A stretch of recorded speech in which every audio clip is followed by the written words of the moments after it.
Salve galerinha, vamos lá, chegando aí para a gente falar de um assunto bem bacana, uma coisa que até bem rápida, né? Guerra dos 100 anos. Então, o que é a Guerra dos 100 anos? Confronto entre Inglaterra e França, que dura entre 1337 e 1453. Guerra dos 100 anos, que dura 116 anos. Motivos: razões políticas e econômicas. Então, vamos direto. Principais causas. Causa política: a Guerra dos 100 Anos foi a disputa pelo trono francês após a morte de Carlos IV, em 1328, que colocou fim à dinastia dos Capetinhos. O rei da Inglaterra, Eduardo III, era neto de Filipe o Belo, reivindicava o direito à coroa francesa. Do ponto de vista econômico, foi a disputa pela rica região de Flandres, atual Holanda e Bélgica. Além de ser rico centro comercial, Flandres possuía uma importante indústria de tecidos de lã, cuja matéria-prima era importada da Inglaterra. Com a exploração de lã para Flandres, era uma importante fonte de riqueza para nobres ingleses, eles resolveram enfrentar as pretensões francesas em relação à região. Então, a principal questão está aqui. Com a morte do rei, ele não tinha um sucessor direto. Nessa sucessão, o rei inglês era mais próximo do rei do que o de seu descendente francês. Então aí já começa a disputa. Só que os franceses não querem aceitar serem governados por um inglês. Então aí que começa a briga. E no econômico, Flandres, produtora principalmente da questão de lã. Então, estar no trono, a questão política e a região de Flandres, produtora. Desenrolar da guerra. Nos primeiros anos das guerras, os ingleses, com excelente infantaria, obtiveram vitórias espetaculares. Apenas em 1429, um fato mudou o curso da guerra. A camponesa Joana d'Arc comandou um pequeno exército enviado por Carlos VII, libertou Orleans, sitiada pelos ingleses. Seguiram-se outras vitórias até que os franceses conquistaram Reims. Carlos VII foi então coroado rei da França. Em 1347, a peste negra se alastrou com rapidez pela Europa, matando mais de um terço da população. Então, notem que vários contextos, vários fatos acontecem dentro do mesmo contexto. Então, está rolando a guerra, vai aparecer a peste e vai surgir isso aqui também, ó.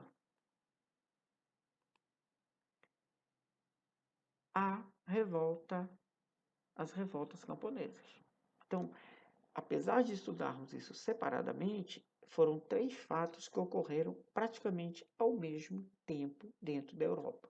Vai desestabilizar economicamente, vai desestabilizar, vai ter uma queda na demográfica, vai balançar a Europa no final aí do século XV. Como foi um dos maiores e mais longos conflitos da história, a guerra acabaram sendo divididos em quatro períodos. Primeiro, entre 1337 e 1364. Segundo, 1364 e 1380. Terceiro, 1380 a 1422. E o quarto, entre 1422 e 1453. Detalhe, tá, gente?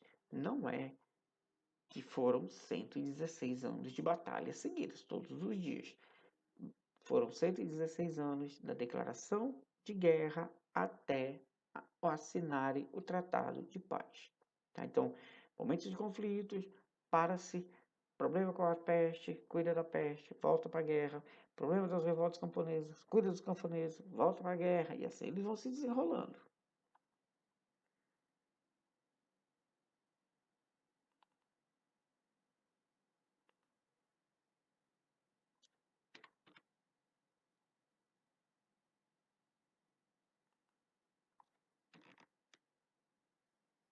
Vou mudar aqui, que vocês estão vendo aí, volume 1, não é, é 3, não é 4, é 3.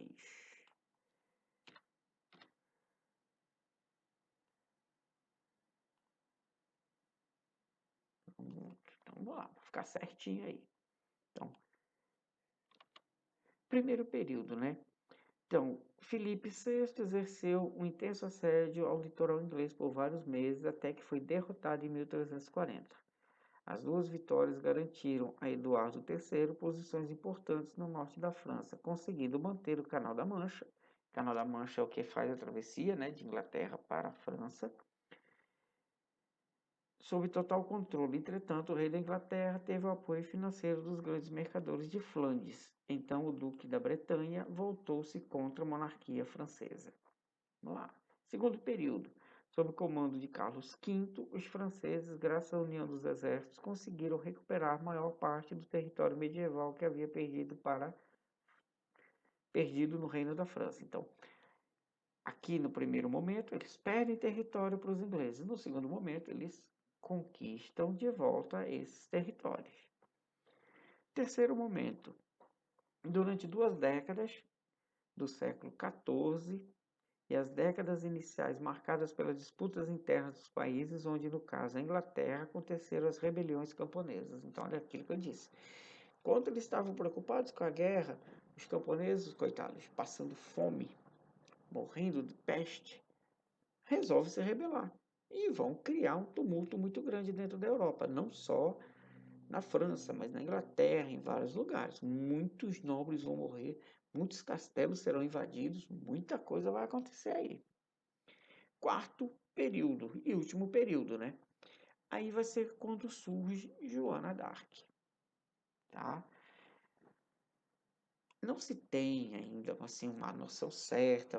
Fala-se muito, especula-se muito, mas alguns historiadores dizem que não se tem uma noção certa de onde nasceu e quantos anos tinha Joana d'Arc. Sabe-se que ela era muito jovem, que a história dela é de que ela ouvia vozes e que as vozes mandavam ela ir proteger o rei, e ela vai fazer isso, ela vai garantir vitórias ao rei, mas ela vai ser traída pelos próprios franceses, entregue aos ingleses e vai acabar sendo condenada.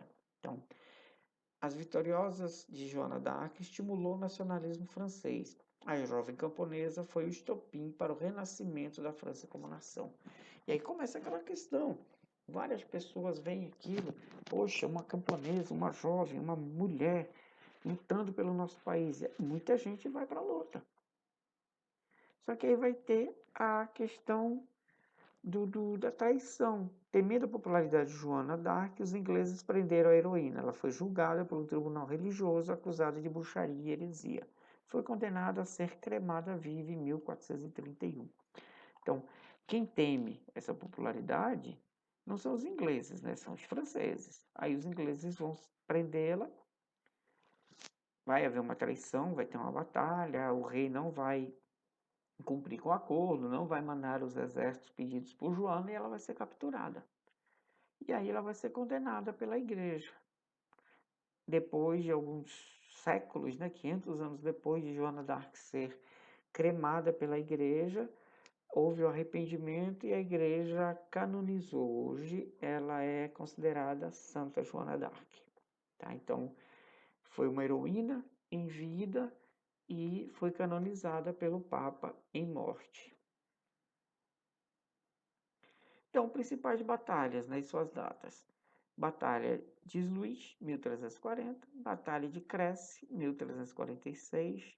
Ah, tá, vamos voltar aqui. O fim da Guerra dos 100 Anos foi anunciado em 1453, assinatura de um tratado de paz entre as nações. Carlos VII foi então proclamado como legítimo rei francês, dotado de poderes absolutos, o que acabou com as pretensões inglesas. Se tornou rei, acabou a história, não adianta mais querer invadir, volta a Flandres para o domínio francês. Então aqui as principais batalhas, mas as que vão dar mesmo vai ser a de Poitiers, a de Orleans, que são as que têm a participação de Joana d'Arc, que vai abrir caminho aí para essa vitória francesa na Guerra dos 100 Anos. Então agora nós vamos ver alguns dados, alguns fatos das revoluções camponesas. E depois nós vamos voltar nas atividades para acabar de tirar as dúvidas aí da Guerra dos 100 Anos. Mas praticamente é simples a Guerra dos 100 Anos, né? A luta entre ingleses e franceses com cunho político e econômico, principalmente para dominar a região de Flandres. Então vamos lá, revoltas camponesas, a Jacquerie, uma revolta camponesa que ocorreu no norte da França entre 28 de maio e 24 de junho de 1358.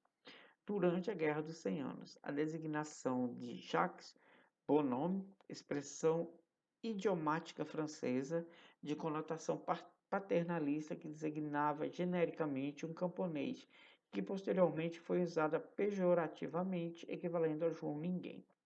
Jacques também, alguns dizem que era um povo que usava jaqueta, que era uma roupa simples, bem de pobre mesmo. Jacques Bonhomme foi o apelido dado pelo cronista medieval Jean-François a Guilherme Cali, também chamado de Calier, Carli ou Cali, líder da revolta. Só que vai ter uma questão muito interessante nas revoltas camponesas. O Guillaume Cali, ele vai tentar prevalecer, né, da influência com os camponeses para tentar liderá-los, mas não vai conseguir, porque quando o povo se explode de revolta, explode de ódio, ninguém controla. Então a revolta iniciou-se de forma espontânea. Antecedentes que causa, né, essa revolta. Situação política e social em França nos meados do século XIV. Era caótica. O país fora gravemente afetado pela peste e ainda tinha a questão da guerra. Então, milhares de pessoas morreram com a peste. Milhares de pessoas estavam morrendo na guerra e o povo passando fome. O grande teor disso daí é a fome. Para além de todos os problemas internos, o campo era assolado por bando de mercenários, renegados, expropriados que pilhavam e devastavam aldeias e populações. Eles ainda tinham pouco, ainda eram assaltados. A proteção dos camponeses contra os malfeitores era de responsabilidade do senhor nobre que detinha as terras. Mas, nessa altura, a nobreza estava igualmente depopulada em razão da peste e das mortes em combate e arruinada pelos impostos e resgates, sendo incapaz de prestar auxílio. Então, olha como é que estavam os pobres, sendo assaltados, morrendo de doença. E a função lá pela cavalaria, pelo pacto lá, né, do medieval, o nobre tinha que proteger o camponês, a suzerania e a vassalagem. Não estava acontecendo. Ressentidos contra a falta de proteção e desencantados com o estatuto do nobre depois das derrotas humilhantes de Cress e Poitiers, os camponeses revoltaram-se contra a classe dominante. Então, pô, vocês não ajudam a gente, ainda estão perdendo o nosso país para os ingleses. E aí vai surgir, né, no meio dessa bagunça, o Cali. Homem da picardia, carisma, capacidade de liderança, e ele tenta, pelo menos é o que ele vai tentar, controlar o povo. Não vai conseguir muito não. 9 de junho, uma horda, um bando, né, de aproximadamente 9.000 camponeses dirigiu-se à cidade de Meaux, onde se encontrava a família real. O Delfim, sua mulher Joana de Bordão e as filhas do casal, além de inúmeras senhoras nobres que haviam procurado proteção junto ao regente. Os dois líderes da cidade juraram defender a honra das damas presentes, ou seja, impedir que fossem estupradas pelos camponeses. Mas não conseguiram oferecer resistência à ocupação da cidade. A situação tornava-se mais desesperadora a cada dia, e nem Cali tinha mais controle sobre seus homens. Como eu disse, ele tenta, mas vai chegar um momento que ele não vai mais conseguir. Dentre os nobres que responderam à chamada para dominar a Jacquerie, encontrava-se o rei Carlos II de Navarra. Carlos II interessava resolver a situação não só por isso, lhe daria dividendos políticos, mas porque era conde de Evreux, um dos territórios atingidos. Então, aí já estava o fato, ele já estava entrando no sentido de defender, mas também para recuperar o que ele tinha perdido com os ataques camponeses. Cali, que comandava os camponeses, ordenou a retirada para Paris, mas não foi obedecido. Os dois exércitos encontraram-se em Clermont. Então Cali ordenou a formação para a batalha, organizando as suas tropas em 3 batalhões e dispondo os arqueiros em posição defensiva. Então, Cali queria sair, queria ir para Paris, dominar Paris. O povo não quis, preferiu ficar para lutar. Então, já que o povo não vai, Cali começou a organizar. Então, vamos nos organizar como um exército. Já que vocês querem, então vamos. Surpreendido pela resistência organizada, Carlos II decidiu mudar de tática. Convidou Cali para negociações. E aí vem a trapaça, né? Cali não era nobre. Então, pelos acordos da época, né, pela sociedade da época, ele não podia ser tratado como nobre. Ele liderava camponeses. Ele era camponês. Então, o líder camponês aceitou, pensando que seria tratado com o respeito que o ideal cavalheiresco concedia a um inimigo, mas ele não era cavalheiro. Mas para Carlos II, Cali era apenas um camponês e, como tal, não lhe eram aplicáveis os princípios de honra. Cali foi preso e executado, e seus homens perseguidos e massacrados.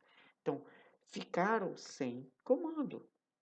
Apesar de não obedecer direito, Cali, mas eles ainda tinham um certo controle, tinham um certo domínio da situação. Sem um líder, eles começaram a ficar sem ter como lutar, ou sem saber como se organizar, foram perseguidos e mortos. Então, mais de 20.000 camponeses foram mortos e a região devastada. Então, olha só como que fica a França. Peste negra, Guerra dos 100 anos, mais de 20.000 camponeses mortos. Quem vai produzir? Como a França vai se manter? Então, esse período é muito complicado.